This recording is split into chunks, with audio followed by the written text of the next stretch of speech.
Namaste, Swami Sundar. வணக்கம். How can we integrate the remedies in our daily life? நம்ம இந்த பரிகாரங்கள் சொல்கிறோம், அது செய்துக்கிறாங்க.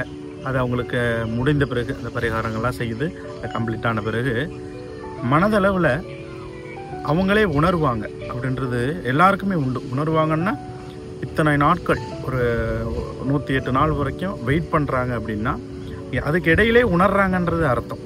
அப்போ இத்தனை நாள் முடிஞ்சால் தான் நம்மளுக்கு நல்லது நடக்கும் அவங்க சொல்லியிருக்காங்க அப்படின்றத மனதளவில் உணரணும். சும்மா நம்ம கோயிலுக்கு போயிட்டு வந்துட்டோம் அப்படின்றதுக்காக நான் செஞ்சுட்டேன், இது ஏன் நடக்கலைன்னு உடனே அவங்களுடைய நோக்கத்தோட ஒரு தனி நோக்கத்தோடு கேட்கக்கூடாது. அப்போ இந்த பரிகாரங்கள்ன்றது ஒரு 108 நாள் ஒரு 4 ஆலயங்கள் சொல்கிறோம் அப்படின்னா இந்த 4 ஆலயங்களும் முடிந்த பிறகு தான் அவங்களுடைய மனசு தனிப்பட்ட விஷயமா ஒரு உணர்வு, தனி உணர்வுன்றது கிடைக்கும் அவங்களுக்கு. அவங்களுடைய மனதிலே அவங்க உணர்வாங்க.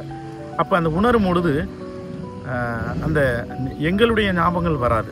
அதெல்லாம் முடிஞ்சிருச்சு, நல்லதே நடக்கும் அப்படின்ற நல்ல விஷயங்களும் அவங்க மனசில் தோணும். இதெல்லாம் முடிஞ்சிருச்சு, அடுத்த விஷயத்தை நம்ம பார்ப்போம் அப்படின்றது அடுத்தடுத்த நோக்கத்தில் போகிறவங்களுக்கு அதை நடக்க ஆரம்பிக்கும். நன்றி.